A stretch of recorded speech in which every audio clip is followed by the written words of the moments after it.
Level up your LA Kings experience with Vivid Seats Elite Seats. All the on-ice Kings action with even more exclusive access and rewards. Enjoy great seats to the game in Section 103 along with Yamava Club access and parking included with your purchase. Plus, get a free Team LA Kings shop item at the game. Score your Vivid Seats Elite Seats tickets today and earn perks on each purchase from the only leading ticket company with a rewards program. Experience it live with Vivid Seats, the official partner of the LA Kings. Did you know the LA Kings have their own culinary partner? It's Superfood, celebrating 10 years and over 1 million meals served. Since 2020, the Kings have trusted Superfood to fuel their players. Now through Simply Lunch, you can bring that same performance-driven food to your office. Because when people eat better, they work better. Visit mysuperfood.com. That's mysuperfd.com. Or call 213-973-6145. Qualified companies can enjoy a free lunch for up to 10 managers. You're listening to All the Kings Men, the official podcast of the LA Kings. Now, here's your host, Jesse Cohen. Welcome back to All the Kings Men. We're here for the recap of Game 3 in the Kings' first-round playoff series between the Kings and the Colorado Avalanche. Joining me today, Jim Fox. How are you doing today, Jim? Well, Jess, I could use a win. How's that? Yeah, we're recording this about 20, 30 minutes after we finished talking to DJ Smith, so there's some extra context to some of my notes. We're going to dive straight into my notes on Game 3, Jim. My first note is there was a Go Kings Go chant right away as soon as the game started, and there was some conversation as to how the crowd would be. I've been really impressed with the crowd down the stretch in the end of the regular season, and I thought they showed up ready to go last night. Yeah, I think we have to understand that first 3 quarters of the season was not good at home. Yeah, that's an understatement. So, you expect a little extra energy because of the playoff situation. And of course, the Kings have been in the series. They, of course, they're down 0-3 now. But I think a lot of people noticed that, it was an early start, so to speak, because it was a 7:05 puck drop instead of 7:08, 3 minutes. But get everyone going, make it happen. You just hope the Kings could get the first goal to really turn it on and then go from there. And the next note I have is that the Kings were controlling play in the Avs zone for about the first minute of the game. Then I have there were a couple big hits. Lawton, I believe, in the Kings attacking zone, and then Wright, I think, in the Kings defending zone. It was too far away for me to really check, but I'm pretty sure it was Lawton and Wright. And then another Go Kings Go chant at 17:45. But, a good start to the game, I felt. Yeah, I think the one thing that has improved dramatically for the Kings, and it's carried up in the series so far. And again, every time I speak, we have to have the context. The Kings have lost 3 games in a row, but the forwards are getting more hits, a bigger percentage of the hits. Again, people that track hits, we all understand that you have a whole bunch of hits at the end of the game. If they're all from defensemen, that normally means you're in your zone. Right. Well, the Kings are getting pressure on the forecheck, and they're getting solid contacts. And to a certain extent, as far as the numbers I get from Sportlogic, they're creating chances on turnovers, and they're forcing those. So that's something the Kings want to continue, especially from that standpoint of forwards getting the hits. And to that point, my next note is another big hit. Didn't see who it was, but I believe it was 14. I think that was in the neutral zone. It was probably about 4 minutes into the game, because the next line is the 55 line, creating scoring chances at about 17 minutes in. Forsberg has a huge save, 16:30. And we don't have to go too deep into it, but obviously Anton Forsberg's having a heck of a series. Yeah. All of the metrics that were discussed before the series started, I think the Kings are hanging in there. Yeah. Limit time of possession, get better goaltending, special teams. The Kings have won those battles. Of course, the shorthanded goal in Game 3 hurts a lot, the momentum issue. But all those metrics, the Kings have been there, which again can be a positive or it can be discouraging because you haven't been able to get the win in any of the games. But that's something that the Kings continue to do. With Forsberg, the first goal by Landeskog, people say bounce, thing bad, good, luck. I say it's the first miscue by a goaltender in the series. Regardless of what you believe, puck comes off the back. Just first shift of the game, there was a bounce off the backboards in the Avalanche zone. I mentioned, right? I said, let's watch those backboards tonight. Boom. Next thing you know. So it's one of those where it's unfortunate. You could see that Antoine was trying to get back and his skate actually hit the puck and propelled it in. But,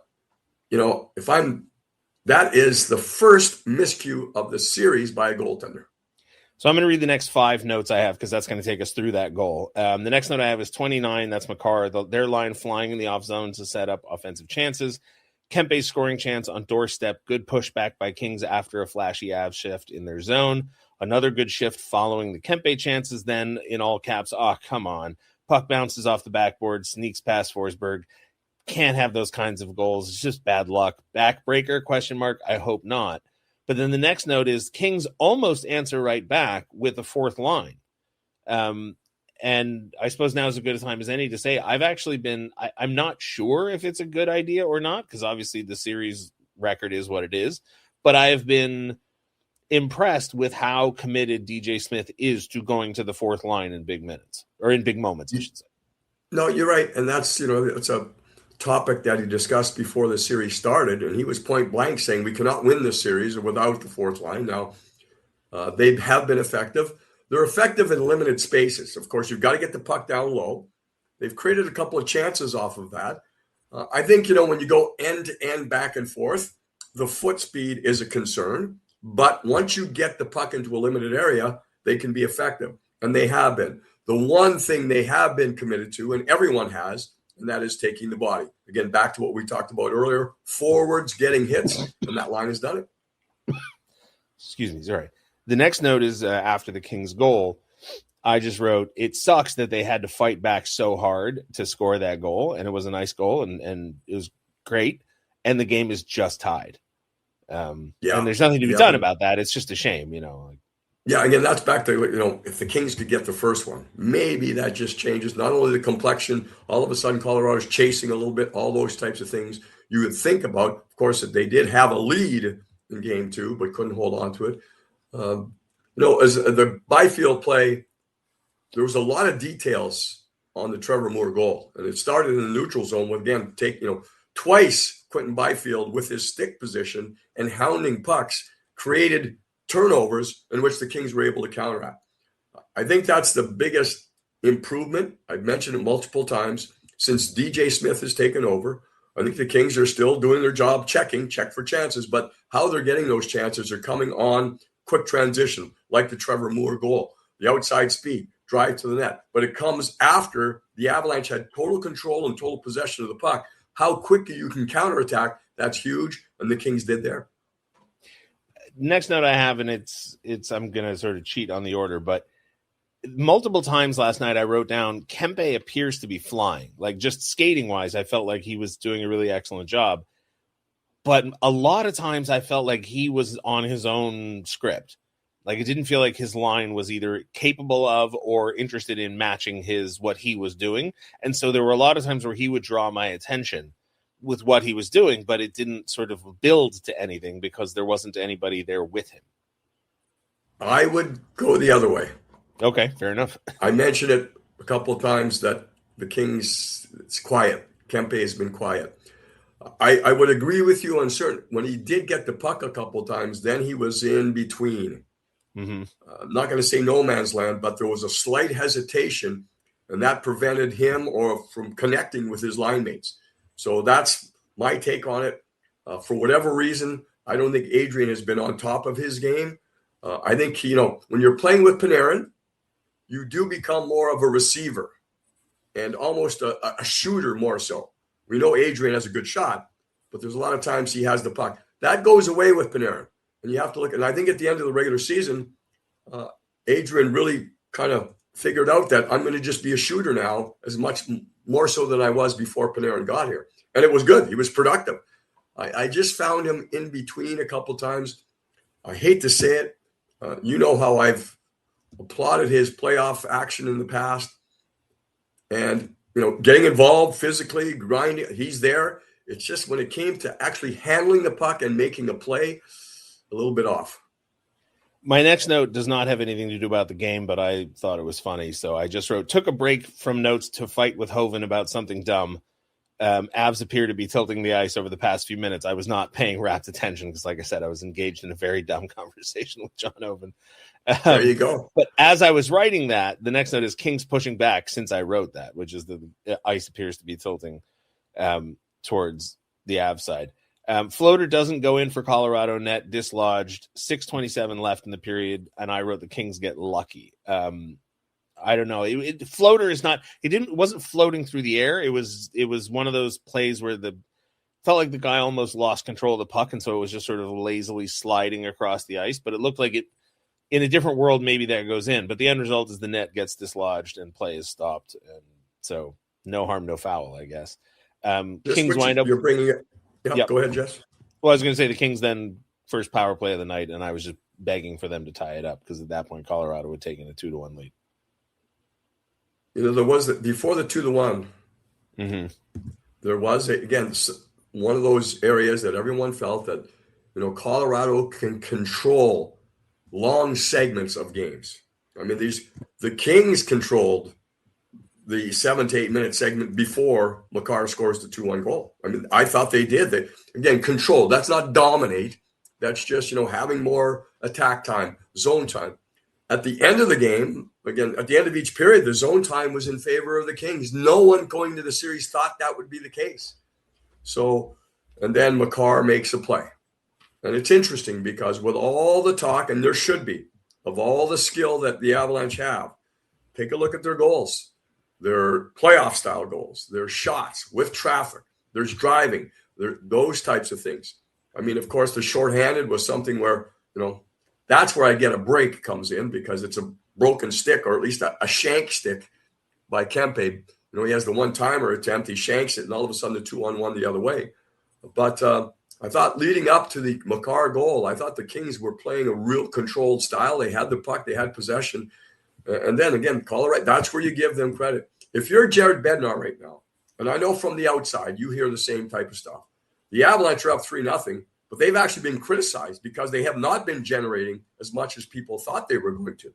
Well, that's credit to the Kings. But then what they're doing, they're getting goals that are playoff-style goals. They're not rush goals. They're not attack goals. They're taking advantage of mistake goals. Those types of things. You need that as well as the fancy goals. Yeah, I got us out of sorts because, the 2 goals we were talking about, Moore's goal and the Makar goal, happened in the second period. So, the notes I was talking about, it was still 1-0 when I was pleading with the Kings to tie it. I heard the 2-1. I jumped the gun. I got us out off the timeline. So, going back to the end of the first period, second unit on the power play generates some looks, but nothing serious. 55 does, in fact, elbow someone. There have been a lot of penalties in this series, Jim, but I don't think any of them were egregious. The only one I didn't quite understand, and we'll get to it in the notes when it happens, I didn't actually see the Hellenius McKinnon 2-for-2 exchange, but every other penalty I've seen, I felt like, yep, that was a penalty. Yeah, you take a look at it, and again, my perspective or the way I do look at it is I try to put myself in the eyes of the official. Of course, I get a replay. It's easy. We can slow it down. We can see those types of things. Do you want me to get into the McKinnon? No, well, when the notes come up, because I genuinely didn't see it. All of a sudden, penalties got called, and I was very confused because I wasn't watching the telecast, so I didn't see. So then the second period, or the first period ends. We go into the second period, and I wrote, they killed the penalty at the end of the first period for Byfield. Colorado's pressing. Fourth line gets another chance at 15 minutes, 36 seconds into the second, or 5 minutes into the second, basically. And I wrote, the Kings actually are playing a great game today. It's still 1-0 at that point. Hope that stupid goal isn't decisive. And that was just sort of my whole thing at that point. So then I wrote the 55 line with an amazing chance doesn't go. Oh, now as I was writing that, they actually scored That's right. goal. They had an entry right previous to the goal that was on. You switched the players around, but it was the same entry on the right side with speed, go across the crease, and the second one worked. Now this one, so we're going to talk about a different penalty here because Trevor Moore scores. And 2 or 3 people came up to me in the press box and said, wait, did they announce a double minor? Because it should have been a double minor, but they only announced one, and I didn't know. The only thing I could assume is that Colorado committed a double minor on Trevor Moore. It was technically a delayed penalty, but the goal was scored, I don't know, a second into the delayed penalty. So technically that erases one of the two penalties, even though it felt like the goal was scored and then the penalty was committed. The only thing I could figure was that it might have been the shortest technically delayed penalty I've ever seen in my life. It's your read is 100% on. That was what happened. Now, we can take a look on the replay, which they cannot use in this instance, to see when the foul took place. Right. You're right. If it was completely after the goal, the two double minor still goes up on the board. But the ruling on the ice at the time was simultaneous with or just a second before. That's when the stick came up. Then the puck goes off of Trevor's leg into the net. And so one of the minors is taken off. It's neutralized by that goal. But yeah, the timing would be something to take a look at and something that, you know, if you had a chance to go back. But again, unfortunately, in that situation, review is not used. It doesn't matter, but I would love to know if that's the shortest delayed goal. Yeah, right. It's got to be close. Yeah, I mean, it couldn't have been more than a second. All right, so then my next note is do not sit back, do not relent, do not turtle, press. This is just me praying. Colorado scores from distance through massive traffic. Yikes-a-roo. Makar on the board. That was the Makar goal. And then here's the 79 for interference, 29 for embellishment. The only note I had was I'll take that trade. But I genuinely didn't see it. Now, I have since seen a replay on Twitter, but as the game was happening, I didn't see it happen live. The FanDuel broadcast didn't have it. They cut to commercial. So I genuinely didn't know what happened. Yeah, there was actually a lot of action going on before that. And I don't think it was Hellenius and McKinnon. It was Hellenius and someone else down low. Yeah. Then the puck made its way back out to the blue line. Now, what happened was one shove by Hellenius, no problem, but then he cracked him. So that's the cross-check. And I think that McKinnon's going, okay, they didn't get that first one. And I don't think it was a penalty either because it was more of a shove. Mm-hmm. The second one was jerking motion, hard contact, forced contact. But he took the contact, and then he reacted. Yeah. So I think that caught the attention of the official. I know we had Sidney Crosby had a embellishment penalty. So, you know, perhaps it's one of those memos that goes around, and it's a point of emphasis for officials. But no, it's one of those where if McKinnon's reaction would have been in sync with the actual contact, no problem. But he kind of delayed a little bit, understand, and then he didn't dive, he didn't flop, but he did move his body in a way that was not needed at the time. If he would have done it at the time of the contact, then I think the referee would have looked at it a little bit different. There's a video from, I don't even remember how long ago, when Sean Avery was on the Kings and he gets checked and you can actually see his knees bend and he like literally does like an actual like dive after he gets hit. One of the most annoying arguments to me is people who say that it has to be one or the other, if the penalty was committed, then there can be no embellishment. And I just say that's just simply not, it's obviously not true. But next note is Avs almost score 4-on-4 wrap from Makar. Kings need to be better. Then I wrote in as an edit to my own note, which I almost never do, but I saw the replay on the 4-on-4 wraparound. I didn't realize in live time that Drew got his stick in on the play to stop the wraparound. And I felt like that was worth noticing. So I thought it was a really good play by Drew Doughty. I had to go to the replay for that one too, because initially I thought it was the pad save. Now, just as he's coming around the net, we had a replay from behind the net. There was enough room. I think there was enough room for that puck to slide in. And I'm not faulting Forsberg at all. I thought he made a powerful move across, but it was just how quickly it happened. And the guy who's handling the puck, right? So you're right. Yeah, I think if Drew doesn't get the stick there, and Drew was actually occupied with another player. And that's what impressed me in that, okay, he's boxing out the player in behind him. Still, we hear it all the time, right, Jesse? You know, strong on your stick. That's what Drew Doughty was right there because I think the leverage was in favor of Makar, but Doughty was able to stop it. Yeah, and like I said, I almost never edit my notes. But I just had I went back to it. I was like, all right, well, I have to note because I saw it on the replay. Next note is Colorado beginning to feel in control of this game ever since the Kings scored. And then I wrote, feels like everything important happens with 55 line on the ice for Colorado and LA. It just felt like when they weren't on the ice, the game felt pretty standstill to me. And when they were on the ice, that's when it felt like everything was happening.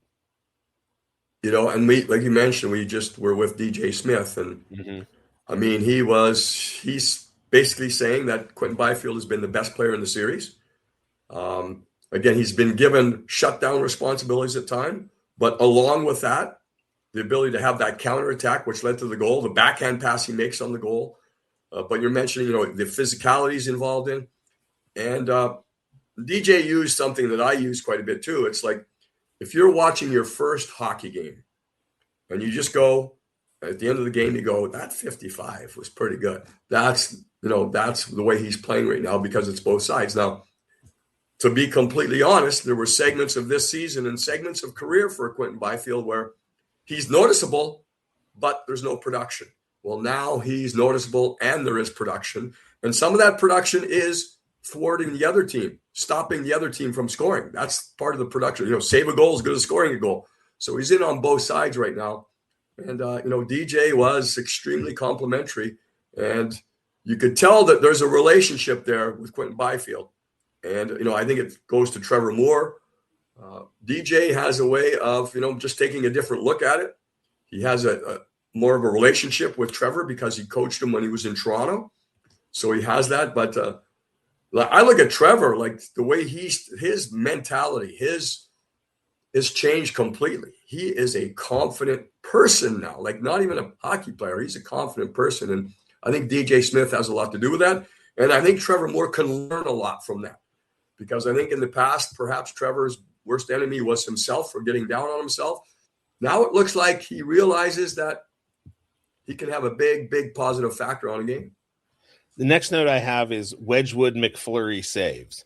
And I don't have any context for that save. So I'm just going to have to assume, based on looking at the game flow and my spotty memory, the Avs had controlled play for, 3 or 4 minutes. But then near the end of the second period, the Kings were in the McFlurry minute, no less. The Kings were pressing and had tons of opportunities. And I think that might have been probably the most impressive. Like, Wedgwood's been good, but he hasn't had to be spectacular. But in that stretch, I thought he was actually quite good. Yeah, I think the one thing the Kings did do, and it started more so in game 2 and it carried to game 3. I think the Kings are getting traffic. They're getting bodies. They're getting tips. And the one thing Wedgwood has done as well as anyone, even on that initial tip, he's Velcro. It's sticking to him. There's not a big rebound to be had. Now, I think you can make the argument it's a great save without the rebound, but by preventing the rebound, that just lowers the odds, right? That lowers the odds of the Kings getting on the board. And, coming into the series again, I think I was chatting with someone and we did a thing. It might have been at the end of a game going into the playoffs, but a post-game show we were doing, and I mentioned, the Avalanche were one of 9 of 16 teams that really didn't have a clear-cut number one. Now, that didn't mean they had bad goaltending, just not a clear-cut number one, because Blackwood and Wedgwood, they kind of shared during the regular season. He's impressed me. He's 6'2", which is small for a goaltender, but his footwork is exceptional. It's fast. He's nimble, and he's able to get his body in front. And by doing so, he's not off balance. So that means rebounds are going to be minimal. And I think that's what he's doing as good as anyone. So the period ends. My next note is the deserve to win-o-meter at the end of 2 periods favors the Kings 65-35. And listen, I know the deserve to win-o-meter is flawed. It's not perfect, but I think it's just like if you just want to dip your toe and look at it and just go like, okay, so the Kings are controlling play. Good enough. Then the third period begins, and I have written Avs pressing early. Byfield takes the tripping penalty, which might be the first penalty where I was like, I'm not sure about that one, but whatever. And then this note has stayed with me since I wrote it, and I was talking to somebody on the drive home last night from the game. The note is the Kings are forcing Colorado into passing plays on the penalty kill, but it feels like the Kings might be forcing the Avs to play better in order to beat them. It might be a double-edged sword. Like, I think part of what the Kings had going for them so far in this series was, I wrote in a different game, it feels like the Kings have the effort, but the Avs have the talent. And it felt to me like as the game wore on, the Kings were forcing the Avs to wake up and play harder. And I'm not sure you want that. Yeah, well, that's an interesting take. I will call it interesting. Um, Perhaps just because I don't understand it, but I'm Yeah. sure if I give it some thought. Um, yeah, it's, the Avs, that's one of the areas and stats where coming in, they weren't a huge favorite in power play situations because they were 27th ranked in the regular season.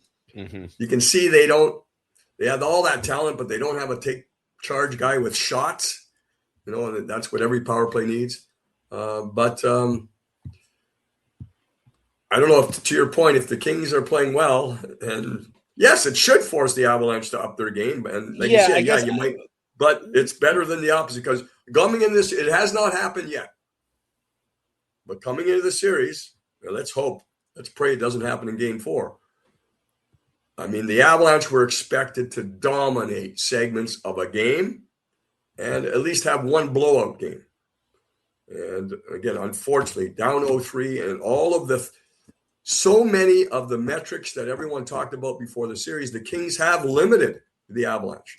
And, keeping their top guys off the board. McKinnon's not on the board yet as far as a goal. McCarr got his first. No one's had like a 3-point night, a 4, everyone is expecting that. So, yeah, I guess we don't want it to get to that point where they think they need it. But that's an attest, again, the depth of the Avalanche. It's coming through right now, and they're getting stuff from Lehkonen, and they're getting stuff from O'Connor in game 1. Weird balance situation, but that's what happens. I think what I meant by it was like in 2012, same situation, Kings playing the President's Trophy winner. Everybody assumed it would be, fait accompli that the President's Trophy winner would beat them. They punched Vancouver in the mouth, never let up, and before you knew it, the series was over. Vancouver never had a chance to collect their wits and get back into the series. This series, the Kings had an opportunity to punch Colorado in the mouth, didn't. And so if you're trying to look for like, oh, well, could this be a reverse sweep like 2014? You go, well, I don't know, because like I said, they're playing so well that they're now Colorado's guard is up, I guess is what I'm getting at. Like, well, I think, you know what, Jesse, if I'm Jared Bednar, and I mentioned it on the broadcast last night, I think he is extremely pleased that they're winning the way they are. Yeah, sure. Because, how many times do you blow out a team? Well, it happened Minnesota against Dallas, right? Game 1, it was 5-6-1. That's so rare. And again, everyone's expected. Colorado and their group and their coaching staff is very happy right now that they're coming up against a stingy Kings team, and they're not going into this track meet thing where they're trying things that are causing them. No, the turnovers that Colorado have made have not been forcing things. It's because the Kings have been aggressive enough to create those turnovers. So I think a high-scoring, high-powered team like Colorado is extremely happy that they're winning low-scoring games. Yeah. The next 2 notes I have, I'm just going to read them back to back. Kings get the power play with 13:30 left, tie this game, all caps, and then immediately almost. Goal goes in off of Kempe's skate. Brutal with 6 U's. Game blown. Series blown? ? That's why you bury your chances in 1 and 2. Ouch, ouch, ouch. And Jeff, you were just meant, like, to me right now, the visual that I have is Doughty missing the backhand attempt in game 1. Yeah. And Panarin missing. I think Doughty had a cleaner sweep at it than Panarin did, because I think Panarin was being bothered from behind. But those are the things, that the opportunistic, the chances you're saying, the chance to put them away early. Mm-hmm. You get game 1, maybe, all of a sudden pressure becomes a factor. But those are the things in the back of my mind right now. And both of those misses by the Kings, it wasn't like it just came out of nowhere. The Kings had really solid shifts leading up to those chances. And that's why, like, when Lehkonen gets the goal he does last night shorthanded, and people say, oh, it's a bounce, it's bad. No. It's a clear-cut 2-on-1. If that pass makes its way through, it might be tapped in on the far side. And it started, there wasn't a mistake, right? It was a miscue, a shot that was shanked. And earlier in the game, Kempe broke a stick on a similar situation. So, started to doubt whether, the tools are working right now. But yeah, bad bounce. When it's a 2-on-1 like that, I don't consider that a bad balance. I think it's a quality chance that has a high percentage chance of going in. So at that point, it was 3-1. There was, I don't know, maybe 15 minutes left or 14 minutes left, whatever, in the third period. And I sort of felt like, all right, well, I guess I'm done taking notes. So I wrote, Kings pushing back feels kind of empty to me at this point, but good for them, I guess, ? Then a number of minutes elapsed and the Kings did score again. I don't know how many minutes it was in the game when I stopped writing, but then I wrote, okay, well, I guess I'm taking notes again. Kings score on the power play. Kempe gets one back. And then some semi-sarcastically in my notes, I guess we get to keep saying we were right there. Oh, gee. Yeah, the 6-on-4 is the way to do it, right? Against the Avalanche, the Kings have 2 6-on-4 goals. That's Panarin taking over again. Again, Adrian did a great job, good hands, all that type of stuff. It's nice to know that you have that. It's also, again, back to, could they have a lead? Could they get something going early? Get that, especially at home, right? Get the crowd involved, that type of stuff. And they did at the end, but then too little, too late. Yeah, and my next note, and I was glad we had the chance to talk to DJ Smith because I asked him about this morning. The next note is, I'm glad you asked him. Kings pull the goalie, instantly surrender a goal. And I was glad that he gave the answer he did, because when I was watching it live in real time, right, I didn't have time to sort of assess what everything was going. It felt almost choreographed to surrender that goal, which obviously is not something that happened. But it was just like stunning, right? Like you're waiting for them to pull the goalie. Obviously that's the strategy. It has yielded positive results for multiple teams in the past, but it was just like had Forsberg even hit the net when the puck hit the bench when the puck hit the back of the net? Like it was close. You know what? And we discussed it at the time, and then I discussed it in postgame with Jared Stoll. And because of your question and the answer we received, there was a concern to us whether the Kings were on the same page and knew that the goaltender was being pulled. Right. Now, I think the execution normally would be this. When Kempe passed it to Kopitar, and Kopitar's on the offensive side of the red line, normally in those situations where the goaltender pulled, it's a hard pass so the receiver can just tip it into the zone, and then everyone else goes. And now you've got territory. You've got the puck in their zone. You're breathing down the neck of the defenseman. And if they ice it, okay, go ahead. Then you get a start, a zone start.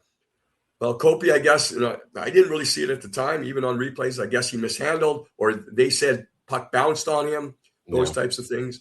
And then, like you say, then all of a sudden you turn around, it's an empty net. So at least the answer, your question and the answer eliminated the fact that the Kings were out of sync. They were in sync. They just didn't execute what they want to do on the offensive side of the red line. Yeah, and for context, my question to DJ Smith this morning was there a miscommunication? Right. Was it a timing issue? How did that happen? Because I've, just like the Trevor Moore might have been the shortest delayed penalty goal I've ever seen. That might have been the shortest amount of time I've ever seen between a goalie being pulled and a puck being in the back of the net. I know they were discussing, some people, I heard some talk shows today of making sure and checking to see if it was an empty net goal as opposed to a goal against, because he was still on the ice type of thing. Oh, that's brutal. It was officially an empty net goal.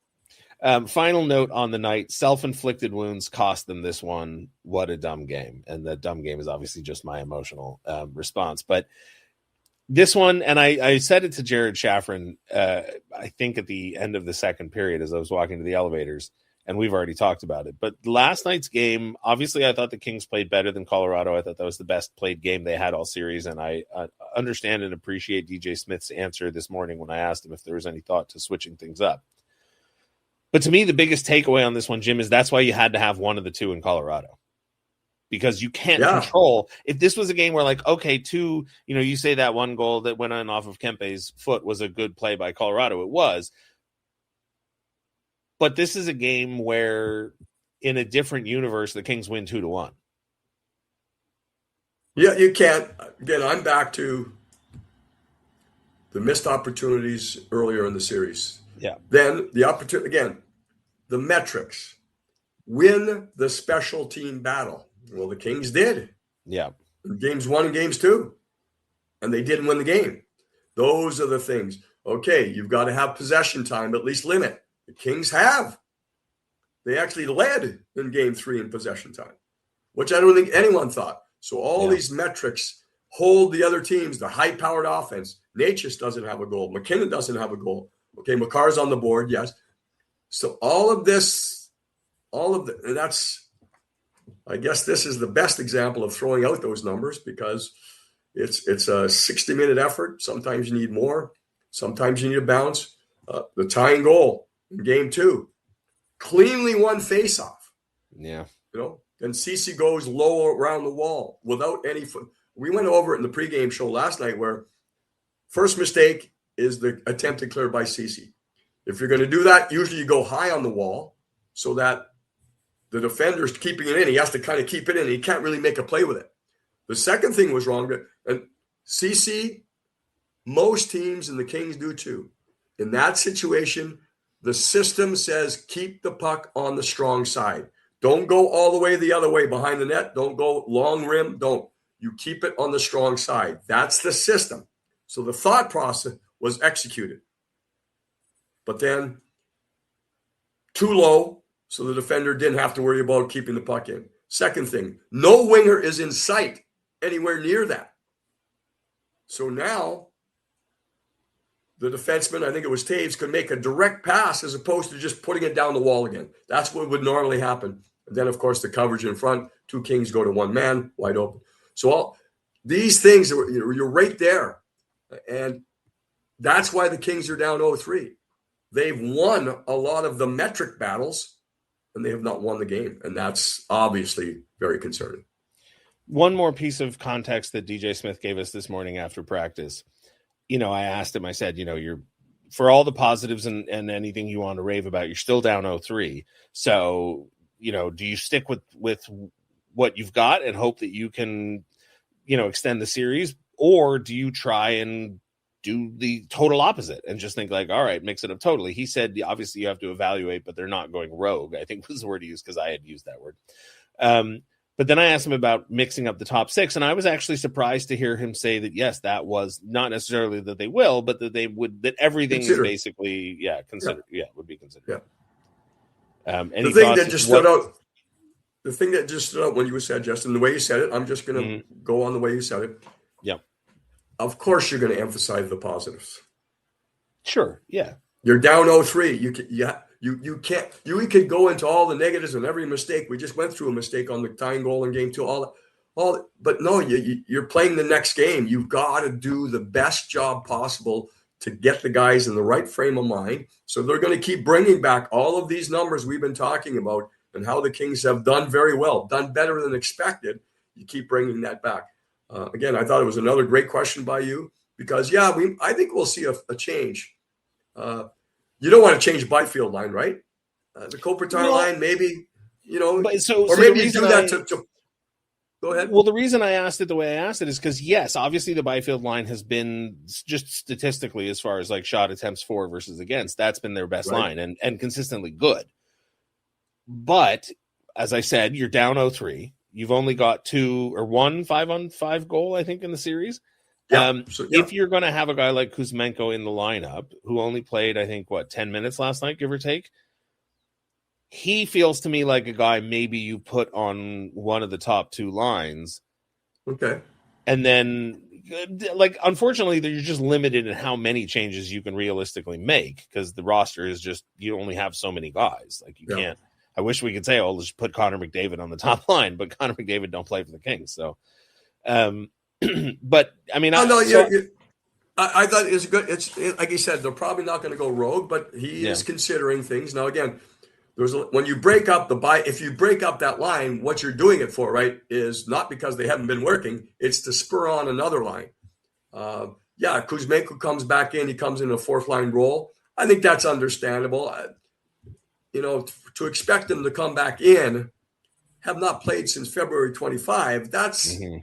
But to your point, now it's 0-3. So maybe you just try something, right? You just, you just hope that something like that spurs on and wins. Just gives you that one game. That's all you're looking for. It'll be interesting to see. Yeah.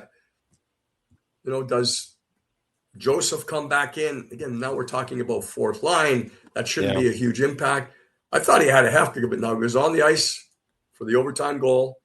Probably did not do a good job keeping the defenseman. That's his coverage. And the shot went through, rebound goal.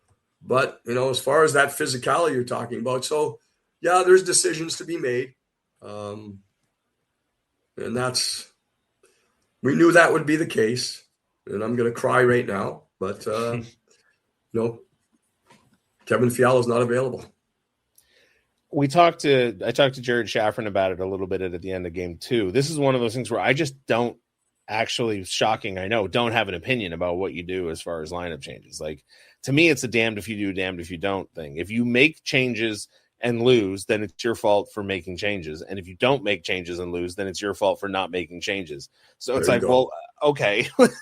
So make changes or don't. I don't really, In hockey in general, I think we overemphasize the changes at the bottom of a lineup. Mm-hmm. So if Joseph comes back in and someone goes, okay, that's your fourth line. And you know what? If in game 4, he makes this big forecheck hit, the Kings get a goal off it, changes the whole – great. But I think what your point was more up top, as you mentioned, top 6, something there. That's where changes are made. Yeah. All right, Jim Fox, thank you so much for joining me. Appreciate all the insight, and hopefully we'll do this again in game 5, 6, or 7. Now, just a thought, Jess. Yep. Because I know, pick your favorite charity, get those notes, sign them. You sign them, sign those notes, and auction them off. Oh, that is a good idea. Thank you. Appreciate that. I'll have to edit some of them because I didn't read every note I wrote down. There's a lot of and no profanity on there. Right? Yeah, well, no, but there's some. You get more money for the profanity, though. Yeah. All right. Thanks very much, Jim Fox. Okay, thanks.